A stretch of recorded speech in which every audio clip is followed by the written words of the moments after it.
हमारा देश और पूरा विश्व आज कोविड-19 की चुनौतियों का सामना कर रहा है। कोविड-19 अभी खत्म नहीं हुआ है। ये कॉलर ट्यून तो आपको बहुत अच्छे से ही याद होगी। नमस्कार, हमारा देश और पूरा विश्व आज कोविड-19 की चुनौती का सामना कर रहा है।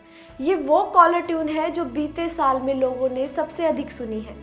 किसी को भी कॉल करो, अमिताभ बच्चन की आवाज में यही कॉल सुनाई देती है। अब आप लोग सोच रहे होंगे कि हम इस बारे में क्यों बात कर रहे हैं, तो चलिए बताते हैं। नमस्कार, मैं हूं शाइना शर्मा और आप सब देख रहे हैं news number. Press the bell icon and never miss a video from newsnumber.com.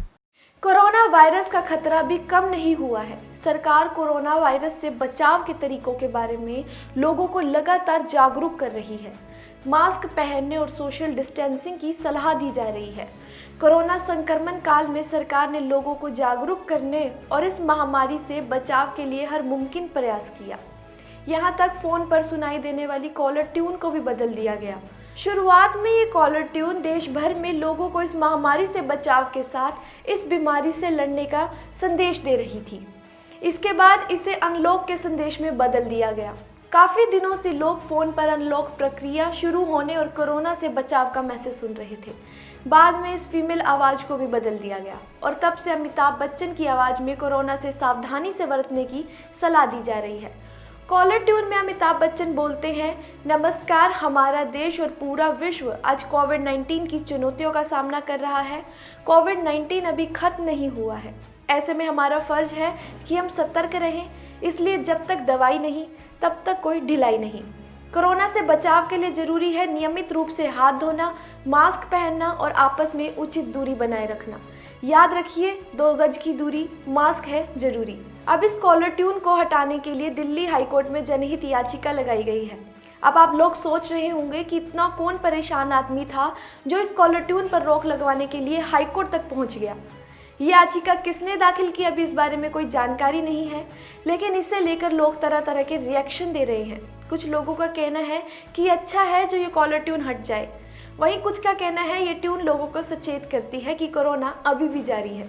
इससे पहले भी इसी कॉलर ट्यून से परेशान होकर बिहार के एक शख्स ने अपने फ़ोन नेटवर्क से कस्टमर केयर एग्जीक्यूटिव को फ़ोन लगाया था और कहा था कि उसे अमिताभ बच्चन की आवाज़ नहीं सुननी है।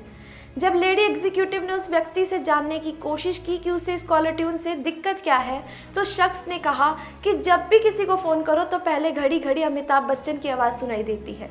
शख्स ने कहा कि जो खुद को और अपने परिवार को कोरोना से नहीं बचा सका, वो दूसरों को क्या उपाय बता रहा है।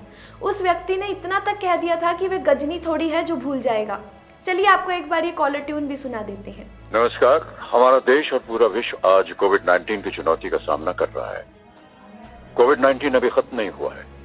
ऐसे में हमारा फर्ज है कि हम सतर्क रहें, इसलिए जब तक दवाई नहीं तब तक कोई ढिलाई नहीं। कोरोना से बचाव के लिए जरूरी है नियमित रूप से हाथ धोना, मास्क पहनना और आपस में उचित दूरी बनाए रखना। याद रखिए, 2 गज दूरी, मास्क है जरूरी। खांसी, बुखार या सांस लेने में कठिनाई होने पर हेल्पलाइन नंबर 1075 पर संपर्क करें। सिर्फ आमजन ही इस कॉलर ट्यून से परेशान नहीं हुए, बल्कि इस आवाज़ से परेशान होकर सीआरपीएफ के एक जवान ने भी कस्टमर केयर को फ़ोन कर दिया था। उनका ऑडियो भी सोशल मीडिया पर खूब वायरल हुआ था। उस ऑडियो में खुद को सीआरपीएफ का जवान बताने वाले शख्स ने कहा था कि मुझे ये जानकारी चाहिए कि दिन में जितनी बार भी मैं फ़ोन करता हूँ, अमिताभ बच्चन हाथ धोना सिखाते रहते हैं। मैं इससे परेशान हो चुका हूँ। वो मुझे सलाह देने वाले कौन होते हैं? मैं हाई कमान तक बात पहुंचाना चाहता हूं। इसे आपको बंद करना ही होगा, हम उनकी बात नहीं मान सकते। अमिताभ बच्चन की आवाज़ की जहां पूरी दुनिया दीवानी थी, अब वही आवाज़ लोगों के लिए सिरदर्दी बनती जा रही है। करीब 7 महीने से कॉलर्स को ये कॉलर ट्यून सुनाई जा रही है। अब बहुत से लोग इससे परेशान हो चुके हैं। आप लोग इस कॉलर ट्यून से परेशान हो या नहीं, हमें कमेंट करके ज़रूर बताएं और बने रहे न्यूज़ नंबर के साथ।